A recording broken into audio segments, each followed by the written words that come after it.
यह कहानी शुरू होती है उस पल से जब शहर की सबसे बड़ी खबर बन चुकी थी।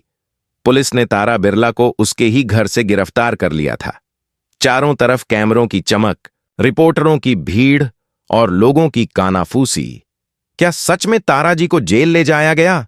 हर कोई यही पूछ रहा था, लेकिन किसी को नहीं पता था कि इस गिरफ्तारी के पीछे की सच्चाई क्या है और असली खेल कौन खेल रहा है। उस वक्त तारा के चेहरे पर डर नहीं था, बल्कि एक ठंडी मुस्कान थी। वह बस बोली, मीडिया को खबर किसने दी? तभी भीड़ में से एक आवाज आई, अनिका। वह बोली, मैंने दी। दुनिया को सच्चाई पता चलनी चाहिए। तारा ने उसकी ओर घूरते हुए कहा, आंटी शट अप, तुमसे बस हाथ मिलाया था। मेरे सर पर चढ़कर मत नाचो। याद रखना, मैं तुम्हें वो सबक सिखाऊंगी जो जिंदगी भर याद रहेगा। और इसी के साथ पुलिस जीप का दरवाजा बंद हुआ। लेकिन किसी को नहीं पता था कि जेल के अंदर जो होने वाला है वह पूरे खेल की दिशा बदल देगा। असल में यह सब तारा और अनिका का ही प्लान था। हां, वही तारा जिसने खुद को गिरफ्तार करवाया। एक चाल चली थी ताकि सरू को फंसाया जा सके और घर से निकाल दिया जाए। घर की इज्जत, प्रतिष्ठा और झूठे रिश्तों के बीच अब एक नई जंग शुरू हो चुकी थी। दोस्तों, जरा सोचिए, जब साजिश रिश्तों से बड़ी हो जाए तो क्या कोई रिश्ता बचता है? आप क्या सोचते हैं? क्या सरू इस जाल से निकल पाएगी?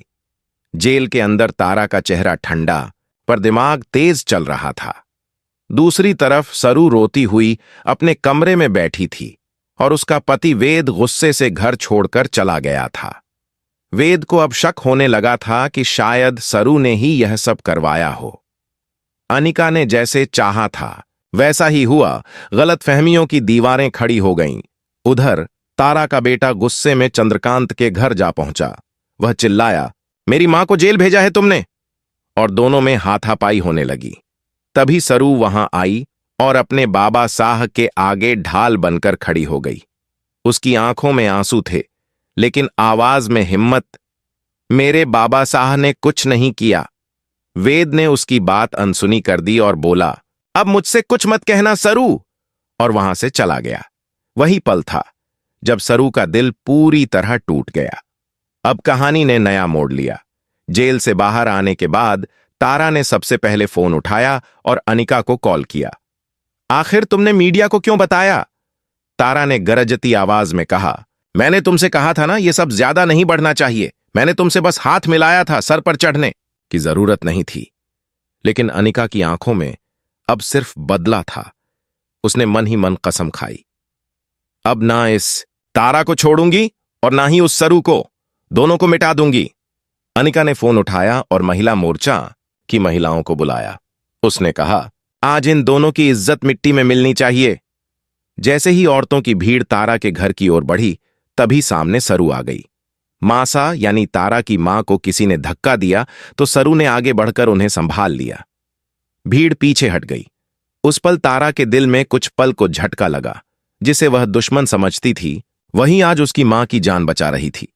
लेकिन तारा का अहंकार अब भी नहीं टूटा था। उसने ठंडी आवाज में कहा, नाटक बंद करो सरू, मुझे तुम्हारी ये झूठी अच्छाई नहीं चाहिए। सरू की आंखों में आंसू थे। मैंने कभी तुम्हारे खिलाफ कुछ नहीं किया तारा, तुम ही क्यों मेरे दुश्मन बन गई?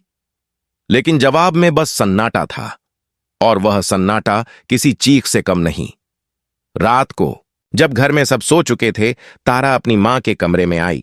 मासा ने थके हुए स्वर में कहा, बेटी, जो दूसरों के लिए गड्ढा खोदता है वो खुद उसमें गिरता है। यह सुनकर तारा की आंखें भीग गईं, पर उसने तुरंत मुंह फेर लिया। वहीं दूसरी तरफ अनिका अपने कमरे में अकेली बैठी थी। दीवार पर तारा और सरू की तस्वीरें देख रही थीं। वह बुदबुदाई, अब खेल असली होगा। अगली सुबह घर में अफरा तफरी मच गई। मीडिया फिर पहुंच गया था, पर इस बार खबर अलग थी। अनिका पर खुद के खिलाफ झूठी साजिश का केस। सब हैरान थे। दरअसल तारा ने रात में ही सारा प्लान पलट दिया था। उसने पुलिस को सबूत दिए जो साबित करते थे कि मीडिया में खबर फैलाने वाली अनिका ही थी, और अब वही अनिका गिरफ्तार हो गई। दोस्तों, जिंदगी का खेल कितना अजीब है ना? जो दूसरों की बर्बादी की स्क्रिप्ट लिखते हैं वो खुद उसकी आखिरी लाइन में मिट जाते हैं। आप बताइए, क्या आपको लगता है तारा ने सही किया, या बदले के इस खेल में वो खुद भी हार चुकी है? कुछ दिनों बाद सरू ने धीरे धीरे घर में सबको संभालना शुरू किया। वेद लौट आया, मगर अब भी उसके दिल में दूरी थी। उसने कहा, गलतफहमियां मिटाने में वक्त लगता है सरू, लेकिन मैं कोशिश करूंगा। सरू मुस्कुराई, वो मुस्कान जो दर्द के पार से आती है, जैसे कोई तूफान गुजर चुका हो और अब बस शांति बाकी हो। और वहीं तारा अपने कमरे की खिड़की से बाहर देख रही थी। नीचे सरू बच्चों के साथ खेल रही थी।